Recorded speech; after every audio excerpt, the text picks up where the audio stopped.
அன்பார்ந்த மாணவர்களே, இன்று 12வது வகுப்பு உயிரியல் விலங்கியல் 3வது பாடத்தை பற்றி படிக்க இருக்கின்றோம். 3வது பாடம் இனப்பெருக்க நலன்கள். இந்த பகுதியில் முதல் பகுதியை இந்த வகுப்பில் பார்க்க இருக்கிறோம். இந்த முதல் பகுதியில்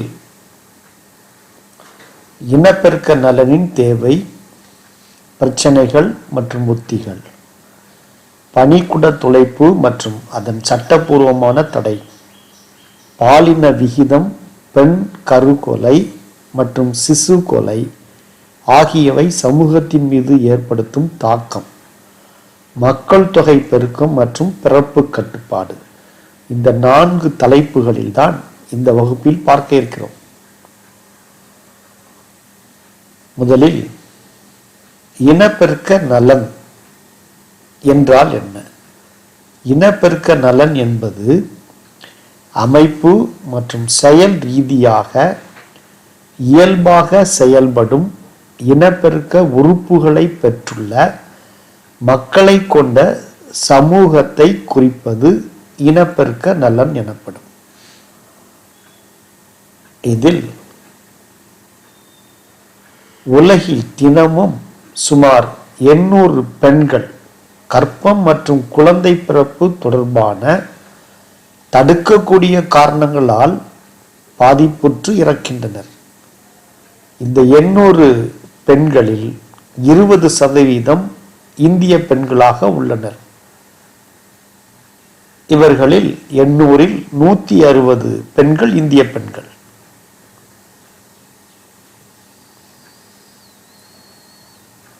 இந்தியாவில் பச்சிளம் குழந்தைகள் இறப்பு விகிதம் 1000 பேரில் 44 உள்ளது. ஆனால் தாயின் இறப்பு விகிதம் பிற வளரும் நாட்டை விட அதிகமாகவே இந்தியாவில் காணப்படுகிறது. இந்த குறிப்புகளை பற்றி ஏன் நாம் பேச வேண்டும் என்றால், இனப்பெருக்க நலன் என்பது மிகவும் முக்கியமான ஒரு பிரச்சனையாக அல்லது முக்கியமாக ஒரு தேவையாக நம் இந்தியாவில் உள்ளது. இந்த பாடத்தில் இனப்பெருக்க நலனின் தேவை, பிரச்சனை மற்றும் உத்திகளை பற்றி இந்த பகுதியில் பார்க்க போகிறோம். 1951ஆம் ஆண்டு குடும்ப நல திட்டத்தை பற்றி பல நாடுகள் பேச தொடங்கியது.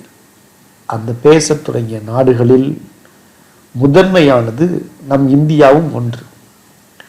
இந்த திட்டமானது 1951இல் தொடங்கப்பட்டு 10 ஆண்டுகளுக்கு ஒரு முறை மதிப்பீடு செய்யப்பட்டது.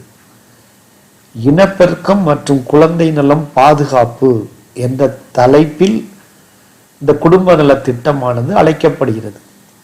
Reproduction and child health care, RCH. இதற்கென்று ஒரு தனியாக ஒரு அமைப்பை தொடங்கி இந்தியாவில் குடும்ப நல திட்டத்தை பற்றி அனைத்து பெற்றோர்களுக்கும் மாணவர்களுக்கும் எடுத்து கூறுவதற்காகவே இந்த அமைப்பு உருவாக்கப்பட்டது. இதன் மூலமாக மக்கள் தொகை, பெருகி வருகின்ற மக்கள் தொகையை குறைப்பதற்காகவும் அதனால் ஏற்படுகின்ற விளைவிலிருந்து தப்பித்துக் கொள்வதற்காகவே இந்த குடும்ப நல திட்டத்தை பற்றி நாம் படிக்க இருக்கிறோம். முதலில் இனப்பெருக்கம் மற்றும் குழந்தை நல பாதுகாப்பு. இதில் விழிப்புணர்வு மற்றும் மருத்துவ உதவி. இந்த விழிப்புணர்வு என்பது தம்பதிகள், மாணவ மாணவிகள் மற்றும் பொதுமக்கள் இவர்களுக்கு இந்த இனப்பெருக்க நலன் மற்றும் குழந்தை பாதுகாப்பு பற்றி விழிப்புணர்வு மற்றும் மருத்துவ உதவி பற்றியும் தெரியப்படுத்துவது. இரண்டாவதாக பாலியல் கல்வி. இந்த பாலியல் கல்வி என்பது பள்ளிகளிலே தொடங்கப்படுகிறது. பள்ளி மாணவர்களுக்கு இந்த கல்வியை கொடுப்பதன் மூலமாக சமுதாயத்தில் குடும்ப கட்டுப்பாடு பற்றியும் குடும்ப கட்டுப்பாடு விதிகள் பற்றியும் அவங்களுக்கு தெரியப்படுத்துவதனால் மக்கள் தொகை குறைவதற்கு வாய்ப்பு உள்ளது என்ற நோக்கில் பாலிய கல்வியானது இந்த பள்ளி மாணவர்களுக்கு கொடுக்கப்படுகிறது. மேலும் கர்ப்ப காலம் மற்றும் தாய் சேய் நலம், தாய்ப்பால், அதாவது கர்ப்பமுற்ற பெண்களுக்கு அந்த கர்ப்ப காலத்தில் என்னென்ன தேவைகள் உள்ளதோ அதை இந்த அமைப்பானது ஒவ்வொரு கர்ப்பிணிகளுக்கும் செய்கிறது. அந்த தாய் கர்ப்பமுற்ற தாய் குழந்தை பிறந்தவுடன் அந்த தாய்க்கும் சேய்க்கும் வேண்டிய தடுப்பூசிகள் மற்றும் தேவையானவைகளை இந்த அமைப்பானது செய்து கொண்டே இருக்கிறது. அது மட்டுமில்லாமல் நோய் தடுப்பாற்றல் மிக்க தாய்ப்பாலை அனைத்து குழந்தைகளை பெற்ற தாய்மார்கள் தங்கள் குழந்தைகளுக்கு கொடுப்பதை பற்றியும் தெளிவுபடுத்துகிறது. மேலும் குடும்ப கட்டுப்பாடு பற்றியும் இந்த அமைப்பானது பெற்றோர்களுக்கும் தம்பதியர்களுக்கும் எடுத்து கூறுகிறது.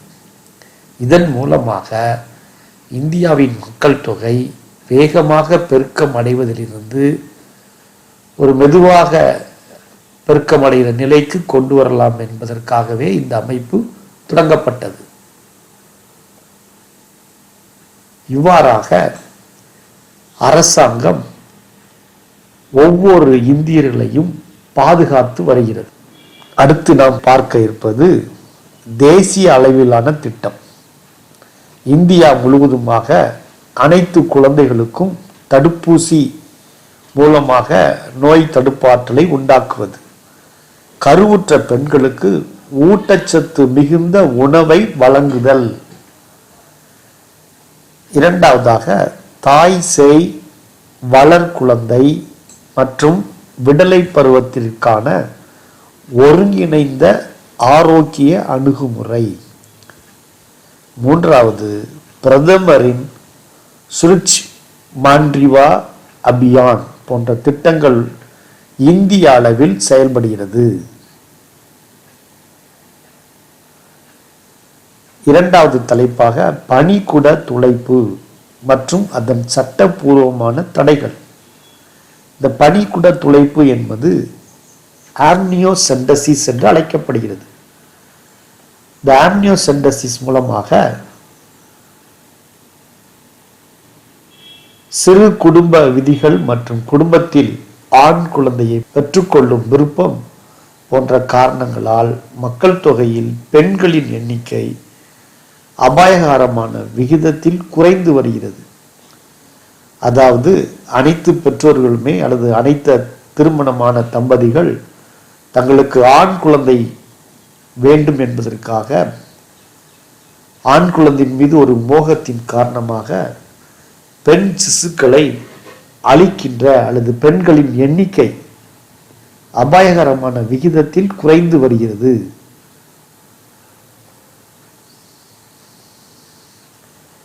இதற்காக சில மருத்துவமனைகளில் ஆம்னியோசென்டசிஸ் மூலமாக பால் நிலை கண்டுபிடித்து பெண் கருக்கொலை நடைபெறுகிறது.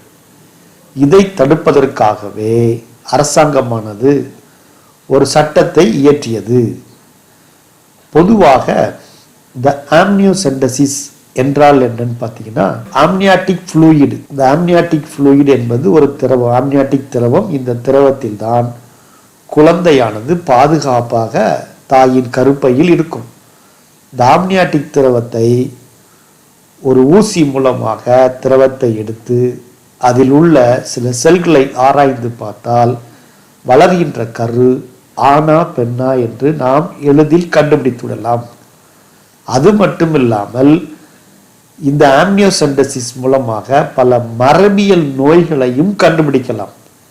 அதற்காகவே இந்த ஆம்னியோசென்டசிஸ் என்ற இந்த டெக்னாலஜி உருவாக்கப்பட்டது. ஏன் பனிக்குட துளைப்பு ஆய்வு மேற்கொள்ளப்படுகிறது என்று பார்த்தோம் என்றால், குரோமோசோம் அப்நார்மாலிட்டிஸ், அதாவது அந்த வளர்கின்ற கருவினுடைய குரோமோசோம்ல ஏதாவது குறைபாடு இருக்கிறதா என்று பார்ப்பதற்கும், ஜெனட்டிக் மெட்டபாலிக் டிசீசஸ், மரபியல் சார்ந்த வளர்சிதை மாற்ற குறைபாடுகள் உள்ளதா என்பதை பற்றியும், ஹீமோகுளோபினோபத்திஸ், ஹீமோகுளோபின் அளவை கண்டறிவதற்கும் அதனால் ஏற்படுகின்ற பாதிப்பை அறிவதற்காகவும், sex linked genetic diseases, X chromosome அல்லது ஒய் குரோமோசோம் மூலமாக பரவக்கூடிய அடுத்த தலைமுறைக்கு கடத்தக்கூடிய மரபியல் நோய்களை கண்டறிவதற்காகவும், கான்ஜெனிட்டல் அப்நார்மாலிட்டிஸ், பிறவியிலேயே ஏற்படுகின்ற குறைபாடுகளை கண்டறிவதற்காகவும் மற்றும் பிற குறைபாடுகளை கண்டறிவதற்காகவும் தான் இந்த பனிக்குட துளைப்பு ஆய்வானது மேற்கொள்ளப்பட்டது. அதற்காகவே இந்த ஆய்வானது கண்டுபிடிக்கப்பட்டு நல்ல முறையில் செயல்பட்டு கொண்டிருக்கிறது. ஆனால் இதை சில பெற்றோர்கள் தவறுதலாக பயன்படுத்தி பெண் குழந்தை கருவில் இருக்கும் பொழுதே அந்த குழந்தையை அழிப்பதற்கு முயற்சி செய்கிறார்கள்.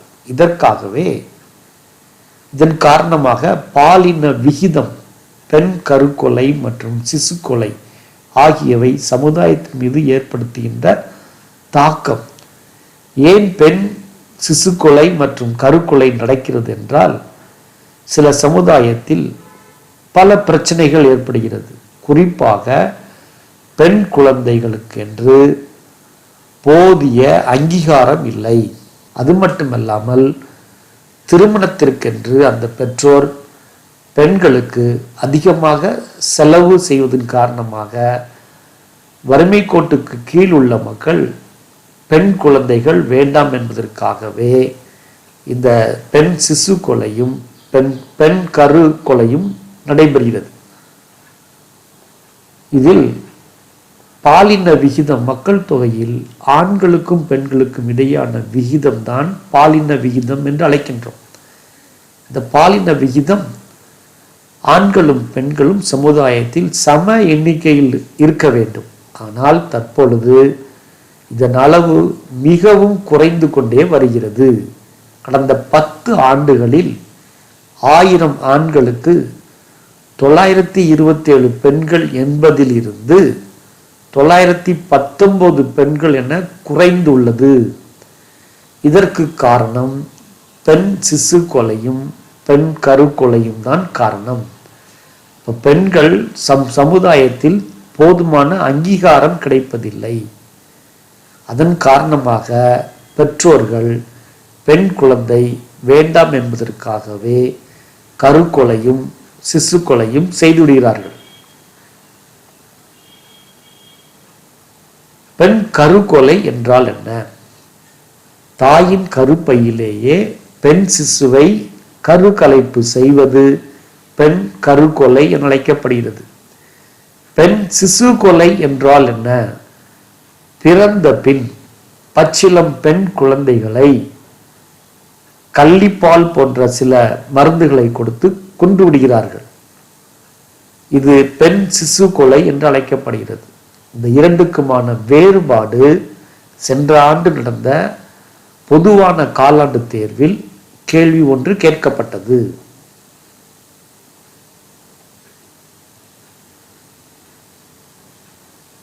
அடுத்து என்ன பார்க்குறோம்னாக்க, UDPS GII 2018 United Nation Development Programmes Gender Inequality Index எனப்படும் ஐக்கிய நாடுகளின் வளர்ச்சி திட்ட பாலின சமமின்மை குறியீடு. இந்த பட்டியலில் உள்ள 187 நாடுகளில் நம் நாடு 134வது இடத்தில் உள்ளது. இந்த 187 நாடுகளிலும் ஆண்களும் பெண்களும் சமமான விகிதத்தில் இல்லை. குழந்தை பிறப்புக்கு முன் பாலினத்தை முன்கூட்டியே கண்டறியும் தொழில்நுட்பத்தை தடை செய்யக்கூடிய சட்டம் ஒன்று இந்திய அரசாங்கத்தால் 1994ஆம் ஆண்டு இயற்றப்பட்டது. அந்த சட்டமானது preconception and prenatal diagnostic technique act அல்லது PCB-NDT ஆக்ட் 1994 என்று அழைக்கப்படுகிறது. இந்த PCB-NDT ஆக்ட் 1994 இந்த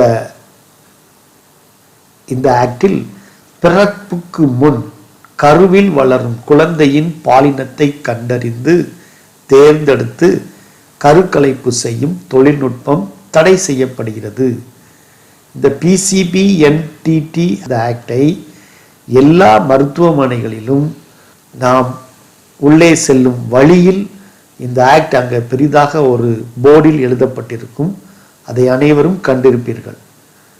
எதற்காக இது வைத்துள்ளது என்றால், மேல் ஆர் ஃபீமேல் கருவில் இருப்பதை வைத்து பெண்கள் என்றால் அந்த கருவானது அளிக்கப்படுகிறது.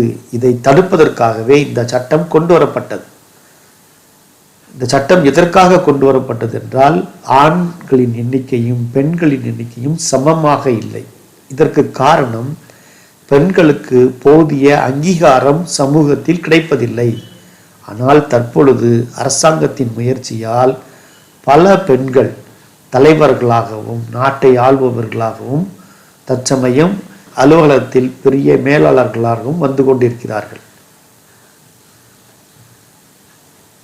சில மருத்துவமனைகளில் இந்த பெண் சிசு கொலைக்கு காரணமாக சில மருத்துவமனைகளில் பெற்றோர்களுக்கு, அதுவும் பெண் குழந்தையை கருவிலேயே கலைப்பு செய்வதற்கு உதவியாக இருக்கின்ற மருத்துவர்களுக்கு இந்த தண்டனை ஒன்று வழங்கப்படுகிறது.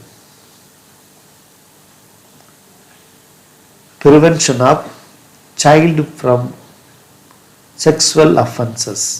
இது அடுத்து ஒரு முக்கியமான ஒரு பிரச்சனை.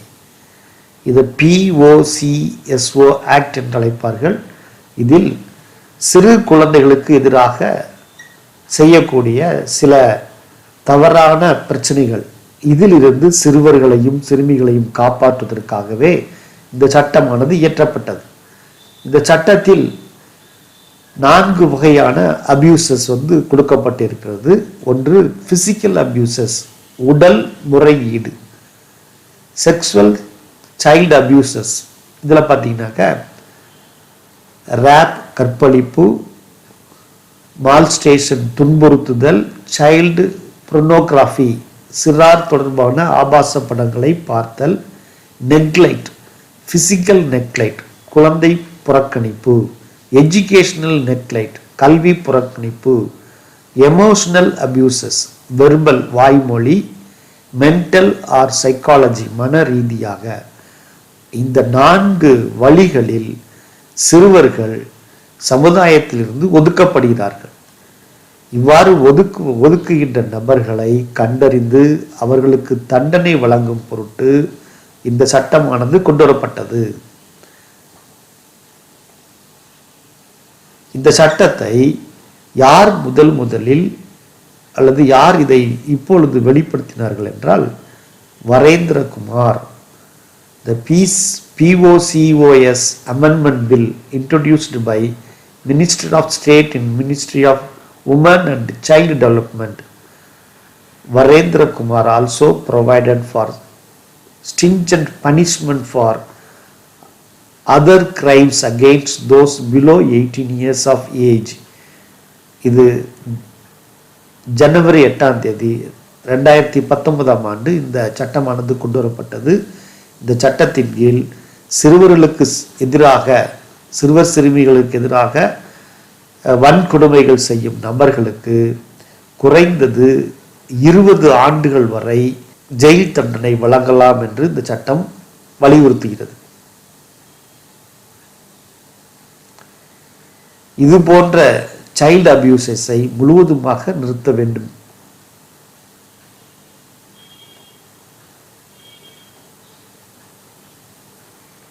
மக்கள் தொகை பெருக்கம் மற்றும் பிறப்பு கட்டுப்பாடு, மருத்துவ வசதிகள் மேம்பாடு மற்றும் வளம் நிறைந்த வாழ்க்கை முறை ஆகியவற்றால் வாழ்நாள் உயர்ந்து வருகிறது. நம்முடைய லைஃப் ஸ்பேன் இது எக்ஸ்டெண்ட் ஆகிறதுக்கு காரணம் என்னன்னு கேட்டிங்கனாக்க, மருத்துவ வசதிகள் அதிகமாக உள்ளது. கொரோனா நோய் உள்ளது. இந்த நோயிலிருந்து பல மருத்துவமனைகளில் வசதிக்கேற்ப மக்களை நோயிலிருந்து காப்பாற்றுகிறார்கள். இந்திய மக்கள் தொகை 26 பில்லியனை கடந்துவிட்டது. 2022 சீனாவை விஞ்சும் அளவுக்கு மக்கள் தொகை இந்தியாவில் உருவாகும் என்று கணக்கிடப்பட்டுள்ளது. இவ்வாறு மக்கள் தொகை பெருக பெருக இந்திய நாட்டில் பல சோசியோ எக்கனாமிக்கல் ப்ராப்ளம் அதிகமாக வரலாம். வேலையில்லா திண்டாட்டம், மக்கள் நெருக்கடி, இது போன்ற பிரச்சனைகளின் காரணமாக பல சமூக விரோத செயல்களில் மக்கள் ஈடுபட காரணமாக இருப்பார்கள். அது மட்டுமல்லாமல் இயற்கை அழிப்புக்கும் காரணமாகவே இருப்பார்கள். அப்ப இதிலிருந்து இந்தியாவை காப்பாற்ற வேண்டும் என்றால் பிறப்பு கட்டுப்பாடு தான் ஒரே வழி.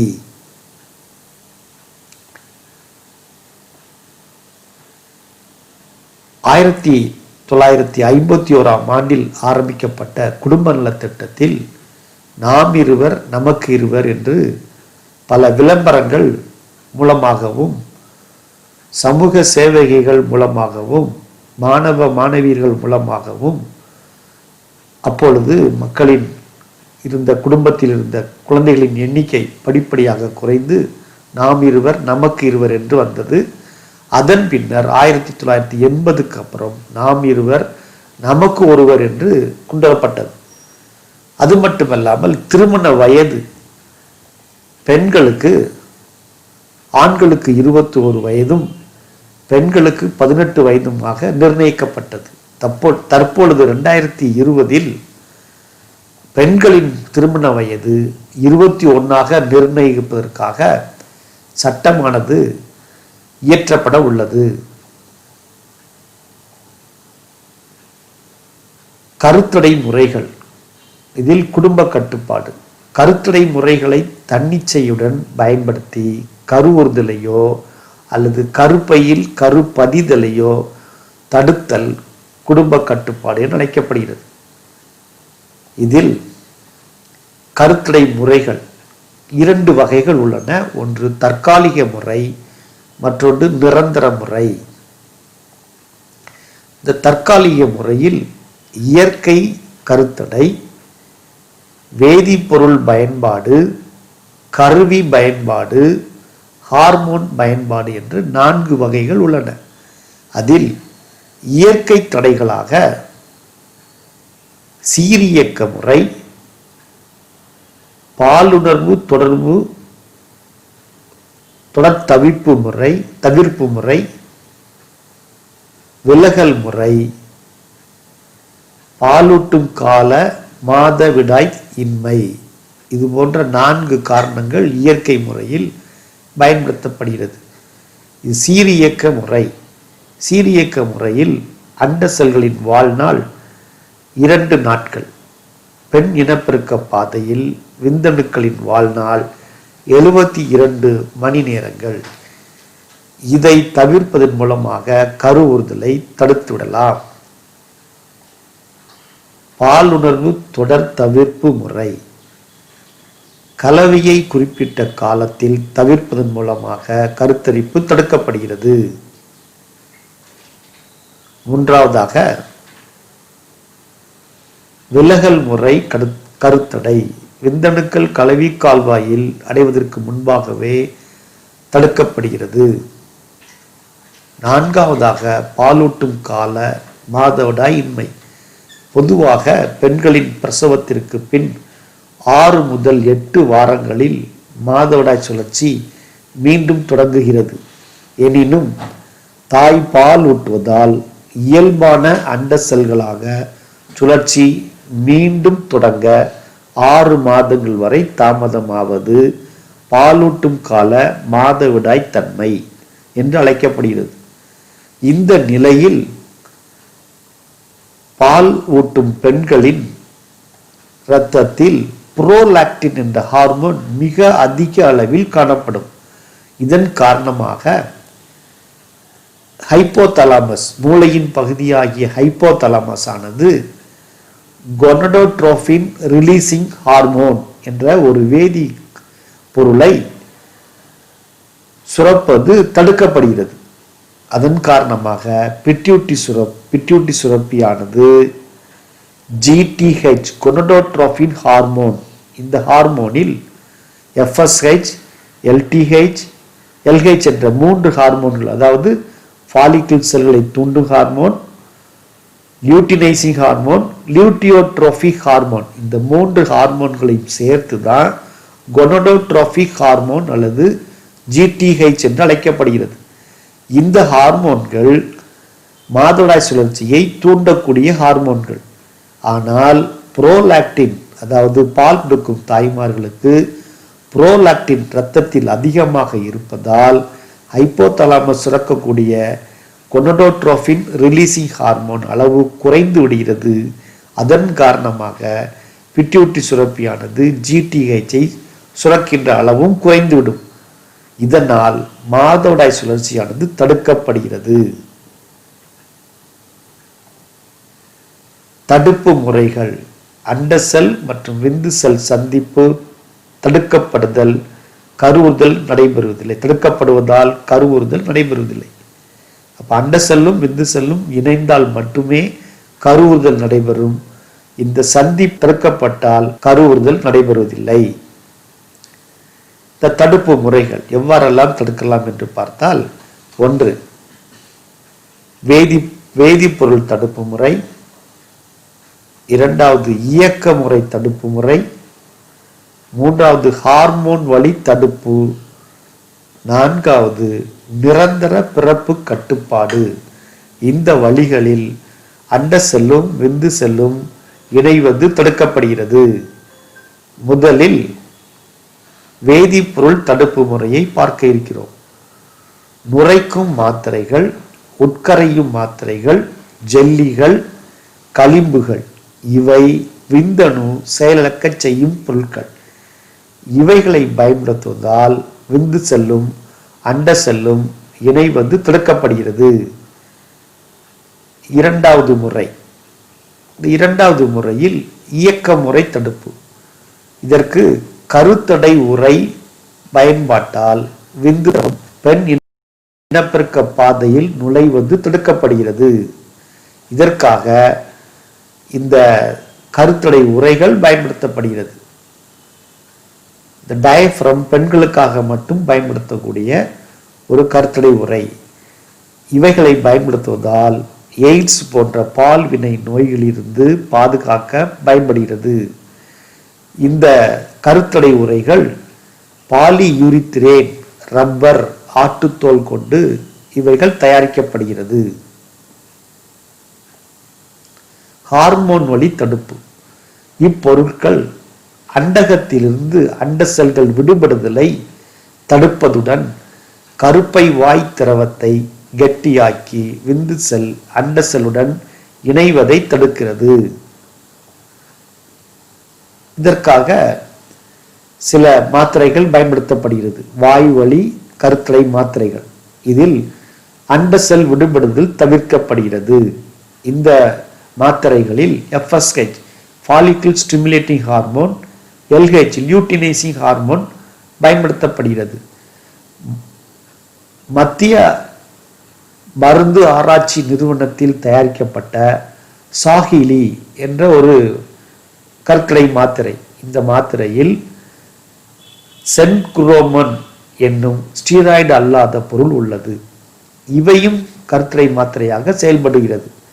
அது மட்டுமல்லாமல் கூட்டு மாத்திரைகள் செயற்கை புரோஜெஸ்டரான் மற்றும் ஈஸ்ட்ரோஜன் மூலமாக தயாரிக்கப்பட்டு பயன்படுத்தப்படுகிறது. இவைகளை பயன்படுத்துவதால் கருவுறுதல் தடை செய்யப்படுகிறது. 4வதாக உள்கருப்பை சாதனங்கள். இவை மருத்துவ நிபுணர்களால் பெண்களின் கலவை கால்வாயின் வழியாக கருப்பையினுள் பொருத்தப்படும் கருவிகளாகும். இந்த உள்கருப்பை சாதனங்கள் மூலமாக 95லிருந்து 99% கருத்தடை ஏற்படுகிறது. இந்த உள்கருப்பை சாதனங்கள் தாமிரம் வெளியிடும் வகை, ஹார்மோன் வெளியிடும் வகை, மருந்தில்லா வகை மற்றும் பல பிரிவுகளாக பிரிக்கப்படுகிறது. இதில் தாமிரம் வெளியிடும் முறை, இந்த சாதனங்கள் கருப்பையில் மருத்துவரின் உதவியால் வைக்கப்படுகிறது. இது கருப்பை இது பிலோப்பியன் குழல், இது அண்டச்சுரப்பி, இது பொருத்தப்பட்ட அந்த உள்கருப்பை சாதனம்.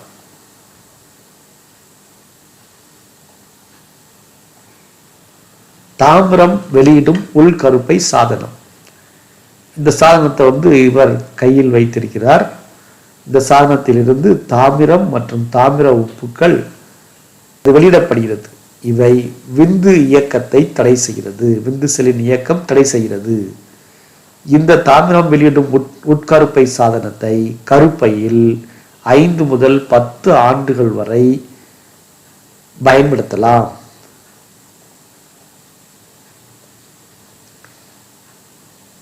இந்த தாமிரம் வெளியிடும்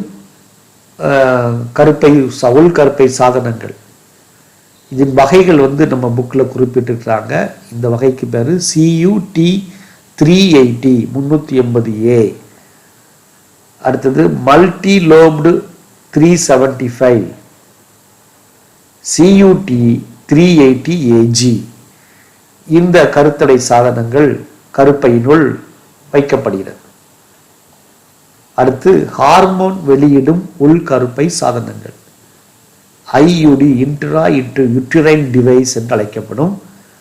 இதில் LNG-20 என்ற சாதனம் பயன்படுத்தப்படுகிறது.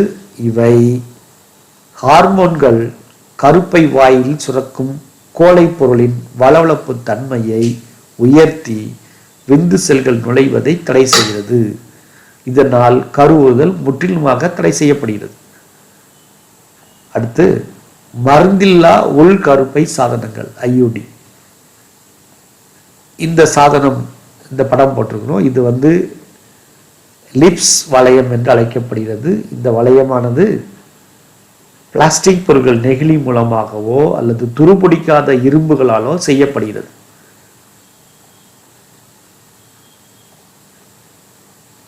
இறுதியாக நிரந்தர பிறப்பு கட்டுப்பாடு. இது கருக்குழல் தடை, விந்து குழல் தடை, 2 வழிகளில் நிரந்தரமாக பிறப்பு கட்டுப்பாடு செய்யப்படுகிறது. முதலில் கருக்குழல் தடை. இந்த கருக்குழல் தடை என்பது கர்ப்பப்பையிலிருந்து பிலோப்பியன் நாளம் அல்லது அண்ட நாளம் துண்டிக்கப்படுகிறது. துண்டிக்கப்பட்டு அதில் ஒரு முடிச்சிடப்படுகிறது. இதனால் உற்பத்தி ஆகின்ற அண்டங்கள் அண்டநலத்தின் வழியாக கருப்பையை சென்று அடைய முடிவதில்லை. இதனால் கருவுறுதல் நிரந்தரமாக தடை செய்யப்படுகிறது. இது பெண்களுக்கு செய்யக்கூடிய ஒரு நிரந்தர முறை. இதை டியூபெக்டமி என்று அழைப்பார்கள். இது ஆண்களுக்கு செய்யக்கூடிய ஒரு நிரந்தர கருத்தடை முறை. இது விந்து குழல் தடை என்று அழைப்பார்கள். இதில் விந்து நாளமானது 2ஆக துண்டிக்கப்பட்டு முடிச்சிடப்படுகிறது. இதை வாசக்டமி என்று அழைப்போம்.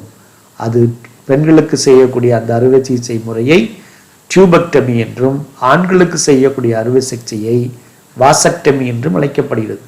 இதில் விந்து நாளம் வெட்டப்பட்டு முடிச்சு போடப்படுகிறது. இதன் காரணமாக விந்தகத்திலிருந்து விந்து நாளத்தின் வழியாக விந்துக்கள் வெளியேற முடிவதில்லை. இவ்வாறாக இந்த 2 முறைகளில் ஆண்களுக்கும் பெண்களுக்கும் நிரந்தரமாக கருத்தடை செய்யப்படுகிறது. இந்த ஆண்டு நடந்த மார்ச் மாதம் நடந்த பொது தேர்வில் நாம் பார்த்த பகுதியிலிருந்து 2 கேள்விகள், ஒரு மார்க் 1 மதிப்பெண்ணும் 3 மதிப்பெண்களில் ஒன்றும் கேட்கப்பட்டது. அதில் பார்த்தீங்கன்னா A டைப் கொஸ்டின்ல பொறுத்துகளை கேட்டிருக்காங்க. இந்த தாமிரத்தை வெளியிடுகின்ற அந்த கருத்தடை சாதனம், உள்கருப்பை சாதனம் எது? ஹார்மோன் வெளியிடும் உள்கருப்பை சாதனம் எது? மருந்தில்லா உள்கருப்பை சாதனம் எது? மாத்திரைகள், இப்படின்னு சொல்லிட்டு 4 சாய்ஸ் வந்திருக்காங்க. இங்கே LNG-20, லிப்ஸ் வளையம், சாகிலி, மல்டிலோப்டு 375 இதெல்லாம் அந்த காப்பர்டி என்று அழைக்கக்கூடிய அந்த பகுதிகள். தாமிரம் வெளியிடும் அந்த கருத்தடை சாதனம் எதுன்னு பார்த்தீங்கன்னாக்க இந்த மல்டிலோப்டு 375. ஹார்மோன் வெளியிடும் சாதனம் எதுன்னு பார்த்தா LNG-20. மருந்தில்லா லிப்ஸ் வளையம், மாத்திரைகளை சாகிலி, இப்படி நம்ம பொருத்திட்டோம்னா சரியான விடை கிடைத்திரும். இது இந்த ஆண்டு நடந்த பப்ளிக் எக்ஸாமில் ஏ டைப் கொஸ்டினில் முதல் கேள்வியே இந்த கேள்வி தான். 16வது கேள்வி, பனிக்குட துளைப்பு பற்றி குறிப்பு வரைக. நம்ம ஏற்கனவே பனிக்குட துளைப்பை பற்றி பார்த்தோம். அதை ஒரு 3 மதிப்பெண் வினாக்களில் இந்த ஆண்டு நடந்த மார்ச் மாதம் நடந்த பொதுத் தேர்வில் கேட்டிருக்காங்க. அன்பு மாணவர்களே, இந்த பாடத்தை உங்கள் புத்தகத்தை எடுத்து வைத்து படித்துக் கொள்ளுங்கள். நன்றி.